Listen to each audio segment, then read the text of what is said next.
আজকের এই দিনটা আমি অনেক বেশি খুশি, কারণ এই দিনটা আমার কাছে অনেক বেশি স্পেশাল। এই দিনটার জন্য আমি আমার সুখটাকে খুঁজে পেয়েছি। হ্যালো এভরিওয়ান, আসসালামু আলাইকুম, কেমন আছেন সবাই? আজকে আমার বরের জন্মদিন, আর এই দিনটা তো আমার জন্য অনেক বেশি স্পেশাল একটা দিন, আর বরের জন্য স্পেশাল কিছু করতে হবে। যাই হোক, অনলাইনে আমি একটা কেক অর্ডার দিয়েছিলাম, আর কেকটা আমি রিসিভ করেছি। পেজটা আমি আমার ক্যাপশনের নিচে মেনশন করে দিব। তারপর আমি রান্না বান্না বসিয়ে দিচ্ছি। সারাদিন ধরে আমি রান্না করব, কারণ ইনায়কে নিয়ে একবারে রান্না করা পসিবল না। হেল্পিং হ্যান্ড সবকিছু করে দিয়ে গিয়েছে, আমি শুধু একটু পর পর কিচেনে ঢুকবো আর রান্নাগুলো কমপ্লিট করব। আজকে আমি পোলাও রান্না করছি, আজ তো একটা মুরগিও রান্না করেছি, মানে ভেজে রেখেছি, একটু পরে রান্না করবো। তো এটার জন্য আমি মশলাগুলো রেডি করে নিচ্ছি। ফার্স্ট টাইম আমি আস্ত মুরগি রান্না করছি। আগে আমি সব সময় রোস্ট করেছি, বাট আস্ত কখনো করিনি, এবার সেটাই করছি। আসলে বরের জন্মদিন ঘিরে আমার অনেক প্ল্যান থাকে, কিন্তু যেহেতু ছুটির দিন না, কোনো প্ল্যানই হলো না। কিন্তু বরকে তো স্পেশাল কিছু করতে হবে, একটু সারপ্রাইজ দিতে হবে, আর সেই সারপ্রাইজটা আমি দিব রাত 12টার সময়। যাই হোক, আমার রোস্টটা হয়ে যাচ্ছে। আমি যে এত ভালো রাঁধুনি হয়ে গেলাম, রোস্টের স্মেলে তো আমার পুরো বাসা ভরে গিয়েছে। তারপরে ভাবতেছিলাম আমার বর তো দেখে অনেক খুশি হয়ে যাবে, কারণ সে কল্পনাই করতে পারবে না যে রাত 12টা আমি তাকে সারপ্রাইজ দিচ্ছি। তো আমি তার জন্য একটা ডিশ সাজিয়েছি, কিন্তু কষ্টের বিষয় হচ্ছে আমার বাসায় বড় কোনো গোল যে ডিশগুলো রাউন্ড শেপে সেগুলা নাই। তারপরে এই তো বরকে আমি সারপ্রাইজ দিয়েছি। কেক দেখে তো আমার বর ভীষণ পছন্দ করেছে, কেকটা অনেক বেশি সুন্দর। যাই হোক, কেকের রিভিউ আমি পরে অন্য একটা ভিডিওতে দিয়ে দিব।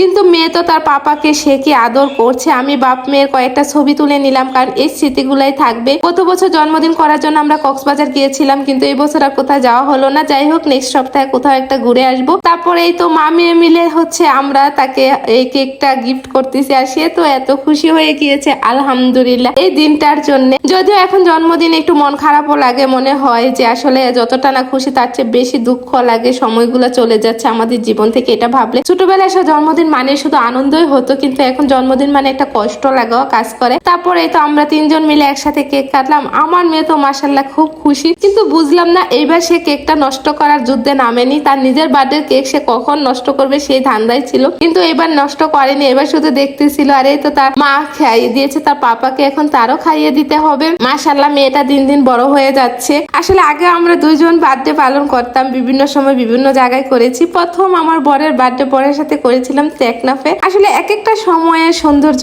এক এক রকম। তখন ইনায়া ছিল না, কিন্তু আমার শাশুড়িরা গিয়েছিল। যাই হোক, এক একটা সময়ের সৌন্দর্য আসলে এক এক ভাবে আমাদের স্মৃতিতে থাকে। তো এখন ইনায়াকে নিয়ে করি লাস্ট 3 বছর ধরে। এটা আমাদের কাছে অনেক বেশি স্পেশাল, অনেক বেশি আনন্দের।